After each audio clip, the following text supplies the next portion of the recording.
Selamat pagi buat semuanya. Kami dari kelompok 1 ingin mempresentasikan hasil diskusi kami yang berjudul Intelligence and Learning.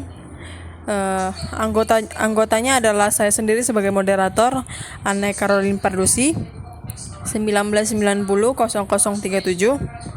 Yang kedua ada Anggi Mega Setia Ningrum, 1990-0024 sebagai narasumber. Yang ketiga ada Aryo Manurung, 1990-0032 juga sebagai narasumber. Nah, selanjutnya saya akan serahkan kepada Anggi Mega Setia Ningrum yang akan membawakan presentasinya. Silahkan. Baik, terima kasih. Perkenalkan, nama saya Anggreni Mega Setia Ningrum, NPM 199000024. Saya akan menjelaskan tentang intelijensi atau kecerdasan. Intelijensi atau kecerdasan merupakan seperangkat kemampuan untuk memproses operasi yang memungkinkan individu untuk memecahkan masalah. Jadi, intelijensi ini berhubungan dengan pikiran individu atau kemampuan suatu individu dalam memecahkan masalahnya atau menciptakan suatu produk. Adapun karakteristik dari intelijensi ini, yang pertama, kemampuan linguistik, logika matematika, musik, keruangan, kinestik motorik, interpersonal, dan intrapersonal. Baik, selanjutnya adalah tentang teori kecerdasan. Jadi ada 4 teori kecerdasan. Yang pertama yaitu teori keturunan lingkungan. Maksudnya di sini adalah intelijensi atau kecerdasan didapatkan dari faktor keturunan dan proses belajar dalam lingkungan sekitarnya, misalkan sekolah, teman, keluarga, dan lain sebagainya.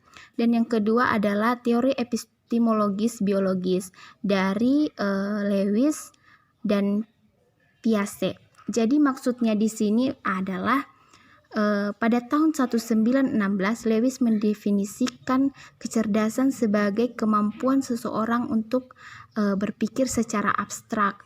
Itu meliputi kemampuan berpikir jernih, analitis, dan lain-lain sebagainya. Dan ketiga yaitu teori struktural. Teori struktural ini kemampuan berpikir dibagi menjadi 2, yaitu konvergen atau satu macam dan berpikir divergen atau berpikir bermacam-macam atau kreatif. Dan keempat itu teori faktorial dari Spearman.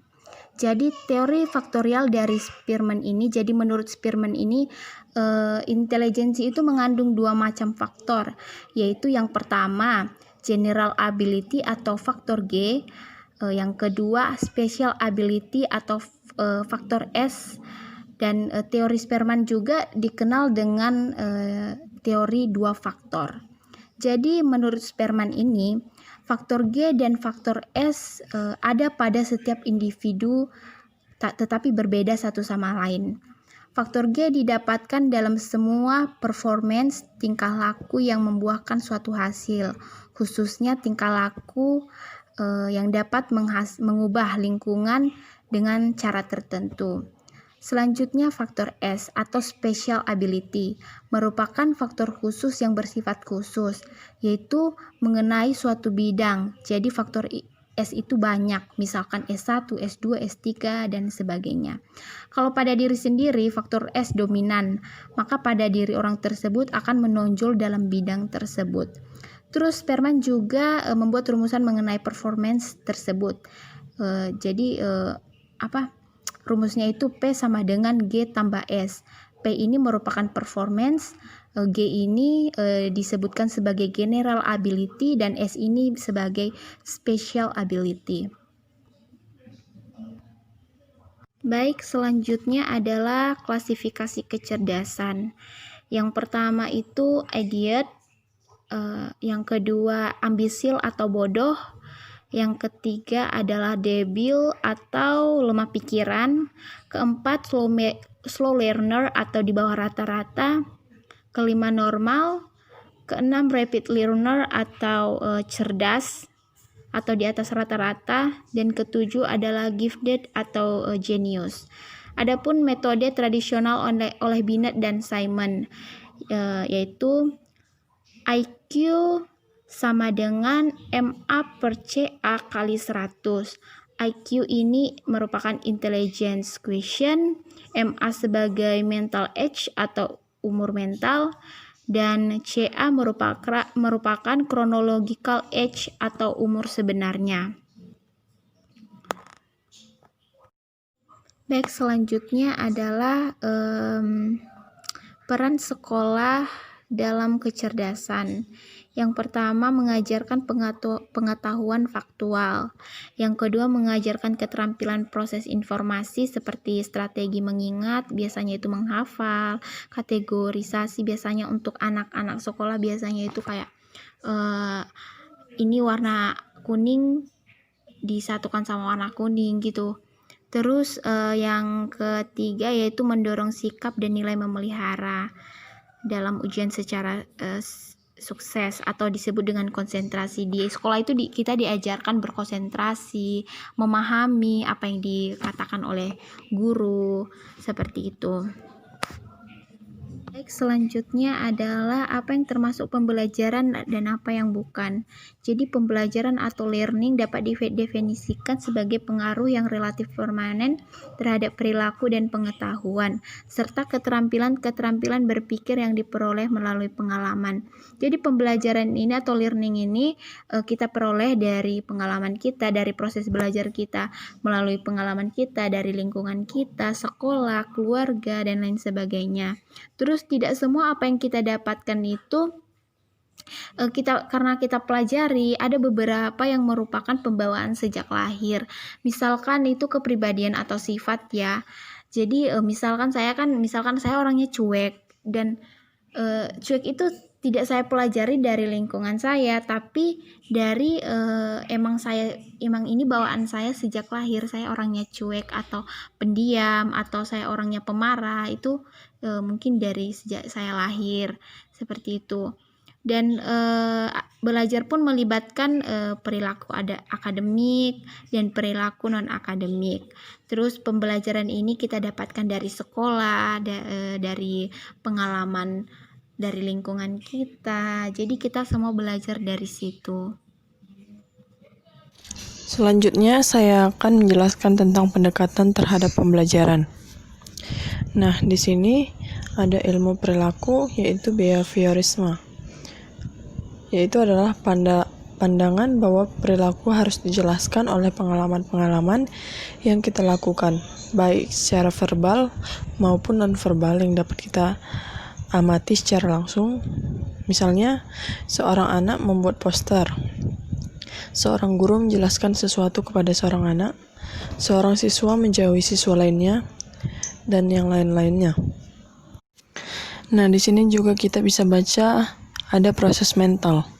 Proses mental ini didefinisikan oleh para psikologi sebagai pemikiran, perasaan, dan motif yang dialami setiap orang.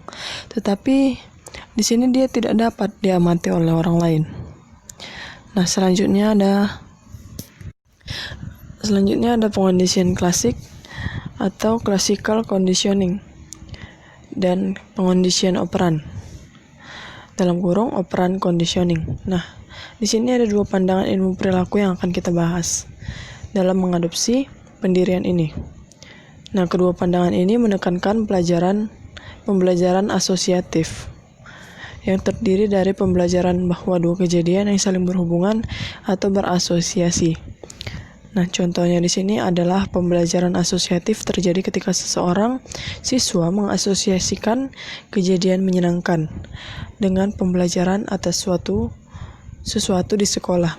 Misalnya, gurunya tersenyum ketika siswa tersebut mengajukan pertanyaan yang bagus. Selanjutnya di sini ada kognitif. Kognitif ini berarti pikiran dan psikologi lebih bersifat kognitif atau mulai lebih berfokus pada pikiran. Nah, pada akhir abad ke-20, penekanan kognitif terus berjalan hingga hari ini dan menjadi dasar bagi banyak pendekatan pembelajaran. Dalam membahas 4 pendekatan kognitif, di sini ada utama pembelajaran yaitu kognitif sosial, pemrosesan informasi kognitif, konstruktivitas kognitif, dan konstruktivitas sosial. Pendekatan kedua, pemrosesan informasi berfokus pada proses-proses kognitif lainnya. Pendekatan ketiga, konstruktivitas kognitif, menekankan konstruksi kognitif anak atas pengetahuan dan pemahaman. Pendekatan keempat, konstruktivis sosial, berfokus pada proses kolaborasi dengan orang lain untuk menghasilkan pengetahuan dan pemahaman. Pada 5 pendekatan utama terhadap pembelajaran yang kita bahas dalam buku ini, ilmu perilaku, kognitif sosial, pemrosesan informasi kognitif, konstruktivis kognitif, dan konstruktivitas sosial. Dalam pendekatan ilmu perilaku, menekankan pentingnya anak-anak dalam membuat hubungan antara pengalaman dan perilaku. Pendekatan ilmu perilaku yang pertama akan kita bahas adalah pengondisian klasik. Nah, selanjutnya di sini ada pengondisian klasik yang akan kita bahas tadi. Di sini pada awal 1900-an, psikolog Rusia yang biasa disebut Ivan Pavlov tertarik dengan cara tubuh mencerna makanan. Pengondisian klasik adalah sejenis pembelajaran di mana sebuah organisme belajar untuk menghubungkan atau mengasosiasikan stimulus. Nah, di sini kita perlu memahami 2 jenis stimulus dan 2 jenis respon. Stimulus yang tidak terkondisi, dalam kurung unconditioned stimulus. Respon yang tidak terkondisi yaitu incontinued response. Stimulus yang terkondisi conditioned response. Stimulus yang tidak terkondisi adalah sebuah stimulus yang secara otomatis menghasilkan sebuah respon tanpa pembelajaran apapun terlebih dahulu. Seperti eksperimen yang biasa disebut Ivan Pavlov, yaitu keluarnya air liur oleh anjing sebagai respon terhadap makanan. Itu adalah stimulus yang tidak terkondisi.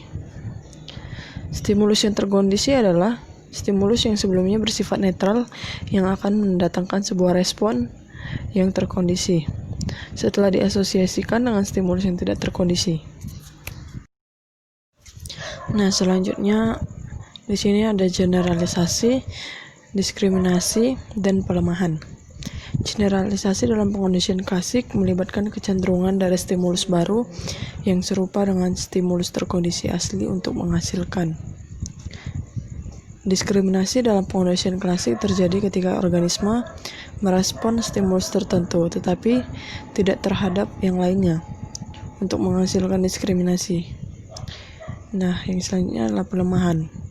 Pelemahan dalam pengondisian klasik melibatkan proses melemahnya stimulus yang terkondisi dengan menghilangkan atau tidak adanya stimulus yang tak terkondisi. Contoh dari generalisasi tadi, misalnya seorang siswa dikritik untuk hasil yang buruk pada ujian biologi. Nah, ketika siswa tersebut mulai mempersiapkan diri untuk ujian kimia, ia juga menjadi sangat gugup karena kedua subjek tersebut berhubungan dekat dengan ilmu pengetahuan.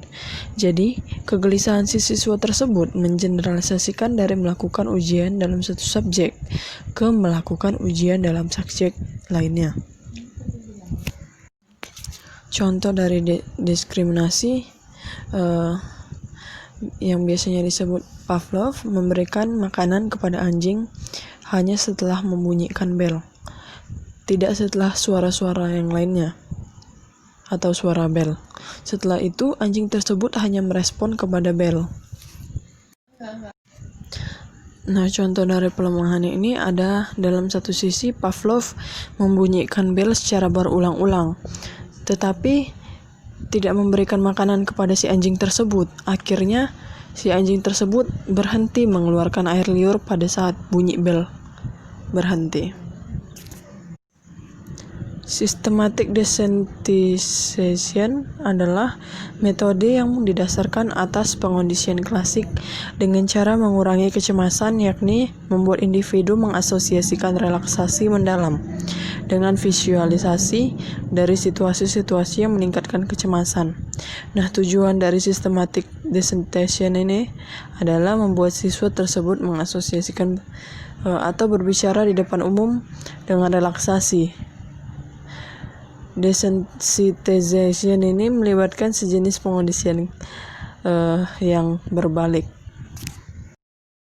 Baiklah, saya akan menjelaskan tentang mengevaluasi pengondisian klasik. Seperti yang kita tahu, pengondisian klasik adalah sejenis pembelajaran di mana sebuah organisme belajar untuk menghubungkan atau mengasosiasikan stimulus. Jadi, mengevaluasi pengondisian klasik ini membantu kita memahami beberapa aspek dari pembelajaran secara lebih baik dibanding dengan lainnya. Pengondisian klasik berhasil menjelaskan bagaimana stimulus netral diasosiasikan dengan respon-respon yang tidak dipelajari dan tidak disengaja. Sebagai contohnya,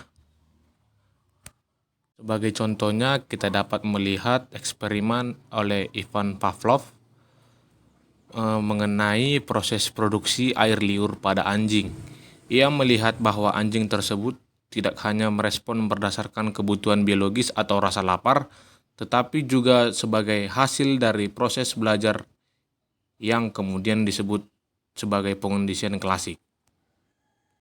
Selanjutnya adalah pengondisian operan atau operant conditioning yang disebut juga dengan pengondisian instrumental. Tokoh utama dari pengondisian operan adalah B.F. Skinner yang pandangannya dibangun dari aliran koneksionis E.L. Thorndike. Seperti yang kita tahu, pengondisian instrumental adalah suatu bentuk pembelajaran di mana konsekuensi dari perilaku menghasilkan perubahan dalam berbagai kemungkinan terjadinya perilaku tersebut. Sebagai contohnya, ketika kecil saya malas untuk berlatih menulis. Suatu hari mama berkata kepada saya akan membatalkan niatnya untuk membelikan saya mainan baru jika saya tidak bisa menulis dengan lancar. Sejak itu, saya selalu berlatih menulis dengan sangat giat. Maka di situ terjadi perubahan saat dia yang malas menulis, jadi dia semakin giat menulis hanya untuk mendapatkan hadiah dari orang tuanya. Selanjutnya adalah teori kognitif sosial Bandura. Teori kognitif sosial menyatakan bahwa faktor sosial dan kognitif serta perilaku memainkannya peranan penting dalam pembelajaran. Albert Bandura adalah arsitek utama dari teori kognitif sosial. Lalu pertimbangan bagaimana model Bandura dapat berguna pada kasus perilaku pencapaian seorang siswa SMA yang akan disebut saudara. Yang pertama, kognisi mempengaruhi perilaku. Sebagai contoh, ketika seorang anak yang sedang bertengkar memperebutkan mainan dengan adiknya, anak yang lebih tua akan untuk mengalah, karena dia berpikir kakak harus lebih dulu mengalah. Yang kedua adalah perilaku mempengaruhi kognisi. Contohnya, seorang pria yang suka memukul wanita karena menurutnya wanita adalah makhluk lemah dan tidak bisa berbuat apa-apa. Yang ketiga, lingkungan mempengaruhi perilaku. Contohnya, ketika seorang anak yang bersikap sopan kepada orang lebih tua karena dalam keluarga selalu mengajari dia agar selalu berperilaku yang sopan dan santun. Begitu juga dengan teman-temannya yang selalu menghargai orang yang lebih tua darinya. Yang keempat, perilaku mempengaruhi lingkungan. Contohnya, seorang yang gemar minum minuman keras, berjudi, bahkan memakai obat terlarang, cenderung memilih dan mengikuti pergaulan bebas dan memilih teman yang memberi dampak negatif. Yang kelima adalah kognisi mempengaruhi lingkungan. Contohnya, ketika seseorang yang memiliki tujuan hidup untuk membahagiakan orang tuanya dan untuk meraih cita-citanya, dia akan mencoba untuk tidak memilih lingkungan yang memberi dampak negatif dalam dirinya, seperti mengikuti kelompok, belajar, mengikuti kegiatan edukasi, dan lain-lain. Yang keenam atau yang terakhir, lingkungan mempengaruhi kognisi. Contohnya, ketika seorang berada pada lingkungan yang positif, baik dalam keluarga atau teman atau sekolah, maka dalam hal ini akan mempengaruhi bagaimana proses berpikir, dari cara mengambil keputusan, memecahkan masalah, dan lain sebagainya. Faktor orang kognitif yang ditentukan Bandura dalam tahun ke tahun terakhir adalah edukasi diri atau self-education, yaitu keyakinan bahwa seseorang dapat menguasai situasi dalam menciptakan hasil yang positif. Selanjutnya adalah pembelajaran observasional. Pembelajaran observasional adalah pembelajaran yang meliputi keterampilan, strategi, dan keyakinan dengan cara mengamati orang lain. Studi klasik boneka Bobo adalah sebuah eksperimen klasik Bandura, mengilustrasikan bagaimana pembelajaran observasional dapat terjadi meskipun ketika seorang siswa melihat model yang tidak diperkuat atau dihukum. Model pembelajaran observasional kontemporer Bandura, sejak awal masa eksperimennya, Bandura fokus pada penyelidikan proses-proses tertentu yang terlibat dalam pembelajaran observasional. Yang proses ini meliputi satu perhatian, dipengaruhi oleh sekumpulan besar karakteristik. Proses memperhatikan atau perhatian belajar melalui modeling, yang artinya sang anak perlu memperhatikan dan mempersepsikan perilaku model secara tepat. Proses yang kedua adalah memori atau retensi, untuk menirukan tindakan seorang model. Proses retensi atau memori ini dipengaruhi sang anak harus disimpan dalam ingatan. Retensi ini dapat dilakukan dengan cara menyimpan informasi secara imaginal atau mengkodekan peristiwa model ke dalam simbol-simbol verbal yang mudah dipergunakan. Cara lain untuk mengingat adalah dengan membayangkan perilaku model atau dengan mempraktikkannya. Yang ketiga adalah proses produksi. Anak-anak dapat mengikuti seorang model dan mengkodekan dalam memori apa yang mereka lihat. Proses produksi pada tahap tertentu. Gambaran simbolik tentang perilaku model mungkin perlu diterjemahkan ke dalam tindakan yang efektif. Sang anak memerlukan gambaran kognitif yang akurat tentang perilaku model. Yang keempat adalah motivasi. Motivasi untuk melakukan perilaku yang dimodelkan. Akan tetapi ketika mereka diberi penguat atau intensif, mereka menirukan perilaku model. Seorang akan cenderung mengadopsi perilaku model jika perilaku tersebut satu, secara internal pengamat memberikan penilaian yang positif. 2. Pengamat melihat bahwa perilaku tersebut bermanfaat bagi model itu sendiri. 3. Menghasilkan imbalan eksternal. Yang terakhir adalah jenis penguatan yang dapat membantu. Yang pertama itu adalah memberikan penghargaan kepada model, memberikan apresiasi kepada model tersebut. Yang kedua, memberikan penghargaan kepada anak. Yang ketiga, instruksikan anak-anak membuat pernyataan-pernyataan yang memperkuat diri seperti, "Bagus, saya dapat melakukannya." Yang keempat, perlihatkan bagaimana perilaku tersebut membawa hasil yang memperkuat. Sekian dan terima kasih. Demikianlah hasil presentasi kami. Jika ada kesalahan mohon dimaafkan. Salam Prodeo et Patria, salam mahasiswa. Sekian dan terima kasih.